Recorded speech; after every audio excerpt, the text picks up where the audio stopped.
আজকে গণসমাবেশের সম্মানিত সভাপতি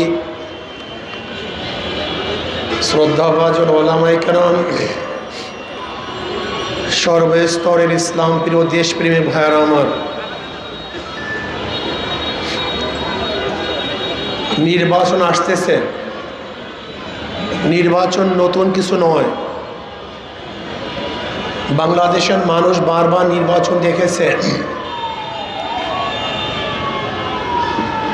নৈশ নির্বাচন দেখেছে, কারচুপি নির্বাচন দেখেছে, পেশি শক্তি নির্বাচন দেখেছে, ভোটবিহীন ক্যান্ডিডেট নির্বাচিত হওয়ার নির্বাচনও বাংলাদেশের মানুষ দেখেছে।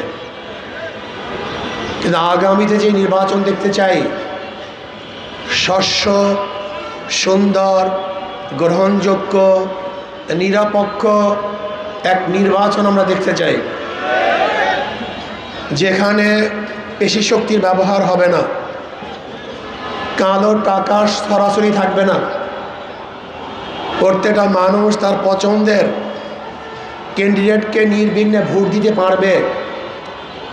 এরকম এক লেভেল প্লেইং ফিল্ডের ভিত্তিতে আমরা অন্তর্বর্তী সরকারের কাছে নির্বাচন প্রত্যাশা করছি। নির্বাচন করে মারামারি কেন? যদি মারামারি করেন তাহলে নির্বাচন কেন? যদি দখলদারি করেন তাহলে ব্যালট কেন? যদি ব্যালটই দেন সেখানে দখল কেন?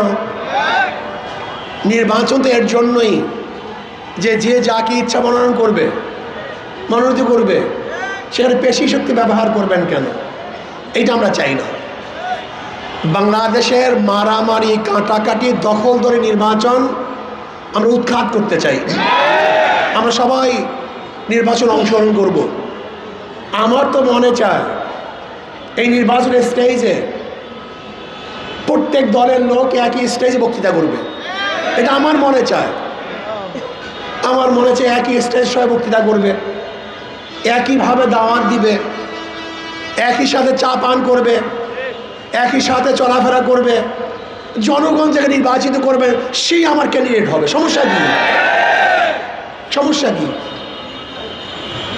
এই সুন্দর পরিবেশকে আমরা চাই না? এটা কেন করি না? আমরা বাংলাদেশের নাগরিক, সবাই ভাই, সবাই বাঁচতে চাই, সবাই শান্তিতে থাকতে চাই, সবাই দেশটাকে নির্মাণ করতে চাই, এই দেশটাকে উন্নয়ন করতে চাই, প্রত্যেকটা মানুষের অধিকার ফিরিয়ে দিতে চাই। সেখানে আমিই থাকবো, আর কাউকে থাকতে দেব না।